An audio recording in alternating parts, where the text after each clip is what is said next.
Values Education 8, Quarter 4, Learning Competency 6B, nahihinuha na ang pagtugon ng mga mamamayan sa pangangalaga sa mga nanganganib na maubos na hayop at halaman o endangered species ay pagtiyak ng kaligtasan at pagpapanatili ng balanse ng kalikasan. Magandang araw sa inyong lahat. Ngayong araw, itutuloy natin ang ating diskusyon. Noong nakaraan, tinalakay natin kung bakit nawawala ang ating mga hayop at halaman. Ngayon naman, hihimayin natin ng mas malalim na dahilan kung bakit ang pag-aalaga sa kanila ay hindi lang pabor sa kalikasan, kundi paraan ng pag-aalaga sa ating sariling buhay. Nakita natin ang anim na pangunahing banta sa ating wildlife. Nagsisimula ito sa habitat loss at overexploitation, kung saan sinisira natin ang kanilang mga tahanan at kumukuha tayo ng higit pa sa kayang ibalik ng kalikasan. Ito ang naglalagay sa kanila sa panimulang panganib. Sinusundan ito ng illegal na pangangaso o poaching, kung saan ang buhay ay ginagawang negosyo at ang pagkalat ng mga sakit na dulot ng pagkasira ng balanse ng ating ecosystem. Ang mga ito ay direktang pumapatay sa mga species na dapat sana ay protektado natin. At huli, ang polusyon at climate change na nagsisilbing lason at nanggugulo sa natural na siklo ng buhay sa buong mundo. Tandaan ninyo, ang mga dahilang ito ay magkakaugnay. Kapag pinabayaan nating magpatuloy ang isa, mas lalong lalala ang epekto sa iba na nagresulta sa mabilis na pagkaubos ng ating biodiversity.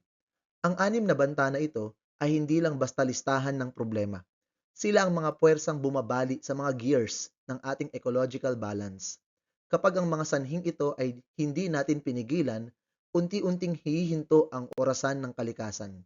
At sa huli, tayo ring mga tao ang mawawalan. Ano nga ba ang ecological balance o balanse ng kalikasan? Ito ang maayos na pagkakaugnay ng lahat ng may buhay.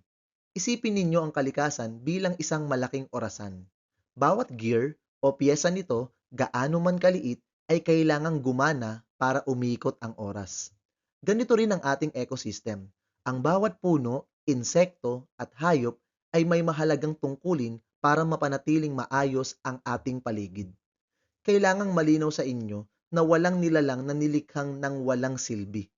Kahit ang mga ahas na kinatatakutan natin o ang mga bubuyog na maliliit ay may trabaho sa mundo. Kapag ang isang species ay naging endangered, ibig sabihin ay kulang na ang mga piyesang gumagana sa ating orasan at unti-unti nang masisira ang takbo ng ating natural na mundo. Dapat nating mahinuha na ang paglaho ng kahit isang uri ng buhay ay magdudulot ng domino effect. Alam niyo naman ang laro ng domino, di ba? Kapag natumba ang unang piraso, sunod-sunod na itong babagsak. Ganyan din ang kalikasan. Hindi pwedeng mawala ang isang species nang hindi apektado ang iba.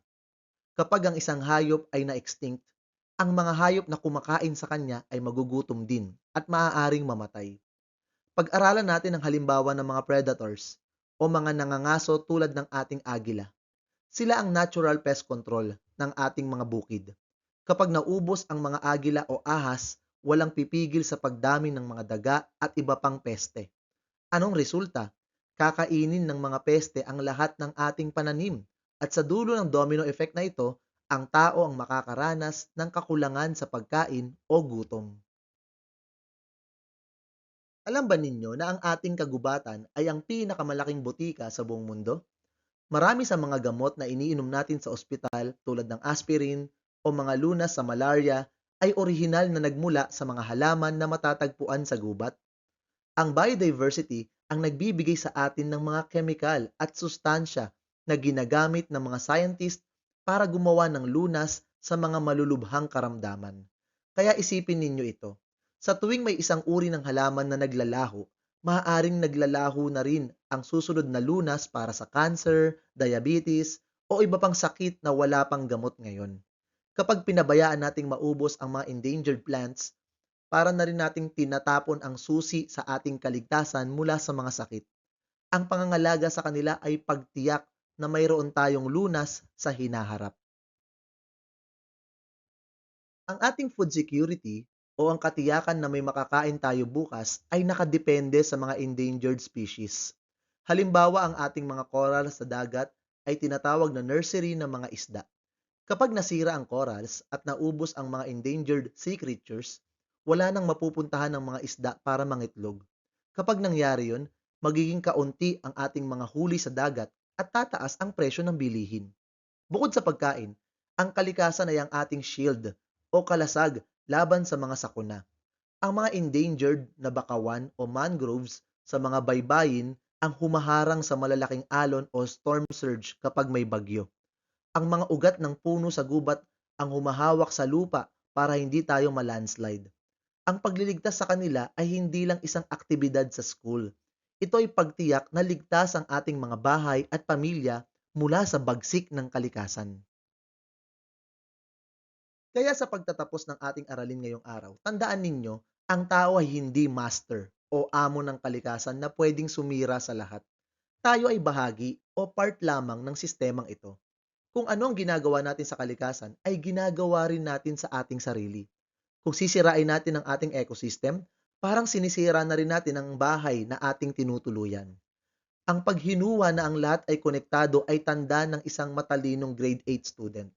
Ang paggalang natin sa buhay ng mga endangered species, kahit gaano pa sila kaliit o kalayo sa atin, ay ang ating garantiya na ang mundo ay mananatiling matatag at ligtas para sa atin at sa susunod pang henerasyon. Sa susunod na araw, tatalakayin natin ng mga konkretong kilos. Ano na ang gagawin mo?